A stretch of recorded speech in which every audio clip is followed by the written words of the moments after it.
Well, hi everybody, this is DearMamaSal, and it's a beautiful Friday afternoon. It's 23 degrees here in southern British Columbia, which would make it about 74 for you Americans. So to us that is heat wave weather. Very pleasant heat wave. So I'm delighted to have picked up my car, the tank as I call it at the moment. It just had a lot of work done on it, and it's got a new set of shoes. So I got 4 new tires on it and all sorts of stuff. So I think I'm nearly ready to haul the trailer again. And quite honestly, a lot of the repairs I've just done is because I want to get as safe as I can, before I start hauling the trailer. Makes a lot of sense to me. Came off a really interesting broadcast today. For those of you who don't know, DearMamaSal is all about helping you cope with love, life, and other problems. And I do 3 broadcasts a week where, people come in and we discuss certain things. And in today's broadcast, we had somebody who was telling us that they were anorexic. And quite honestly, said they didn't want to live anymore. And they were down to some ridiculously small weight. And I asked a question which I'm inclined to ask people, which is, do you want my sympathy or do you want help? And it was interesting to me because the person said, well, I don't want sympathy and I don't want help. I said, that can't be true. Because why would you be in a chat room if you A, didn't want sympathy or you didn't want help? Why would you even be here? For entertainment? I said, because really, if you tell me it's neither, then what you are doing, and this is of your choice, is committing suicide by starvation. The situation was that bad. And I said, one thing I do know about any sort of disorder like that, whether it's mental disorder or any of these things, you cannot help somebody who doesn't want to be helped. It's not possible. So I said, you're waiting for me to tell you something that's going to make you turn a light on or do whatever.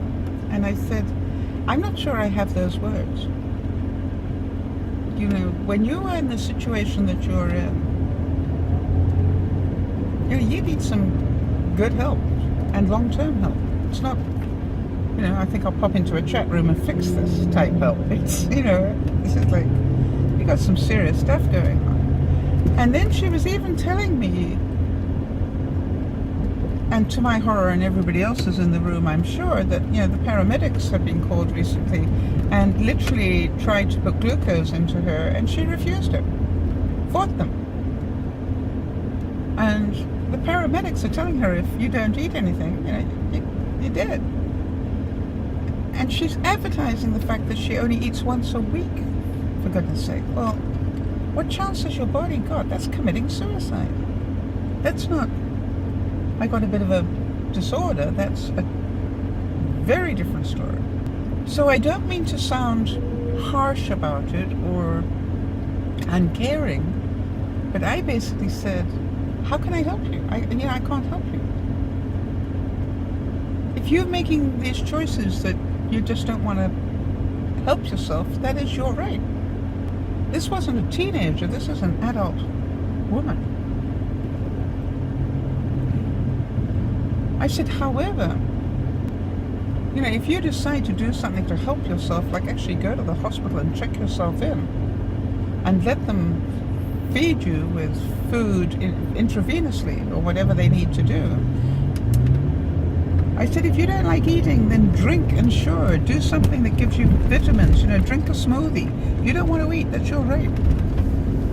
But drink something, do something to give your body some nutrients before it totally shuts down on you and you can't reverse it. But get some help as to, anorexia is not, it's a symptom, not a cause. Anorexia is a symptom of some deeper seated problem. And just as I was about to close the broadcast, to my surprise, she said, I think I will check myself in. And I said to her, I want to tell you something. And I looked straight at her in the camera. I said, I want to tell you something. If you do that, I will be very, very proud of you, because I will know what courage it takes to do it. But if you do it and do not fight them. Let them help you. Because if you check yourself in and then fight them, there's not much point. So what I did say, though, to the other viewers is we all have our version of this. What is it that you are busy complaining about but not doing anything about? Because I believe that each of these things is a mirror for us all if we want to look at it. What is it in your life? I know what it is in mine. What is it in your life that you keep talking about but not doing anything about? And perhaps the story you've just heard is extreme.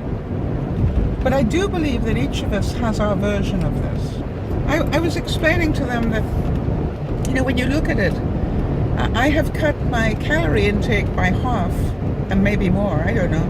But I do know that the calorie intake I'm at is healthy for my weight. Well, healthy for my age, rather, and my size, not my weight. And I said, I'm sitting here obese. I don't feel it, but I am on the scale. I'm obese. It's going to take me probably another 20 pounds before I'm even overweight. And I've just lost 12. But I'm doing something about it. I'm not complaining about it. I actually think I look wonderful at this weight. I'm not beating up on myself. And I know why I gained the weight. I gave up smoking. I'm very happy I did that. And I gave myself permission to compensate with food if I needed to, because I knew that smoking would kill me before food would. So I know I'm dealing with that one, but I got other things that I'm busy muttering about that I'm not doing anything about. And we all do. When we get honest with ourselves, we've all got, I keep saying I want that, but I've done absolutely nothing about creating it or doing anything about it. And so hear this extreme example and ask yourself, does this relate to me? And part of the reason I love the broadcasts is because all sorts of different people come in complaining about all sorts of different things, or laughing about all sorts of different things. And through it, we all learn something if we care to turn the mirror around and go, wow, so easy to judge somebody who doesn't want to help themselves.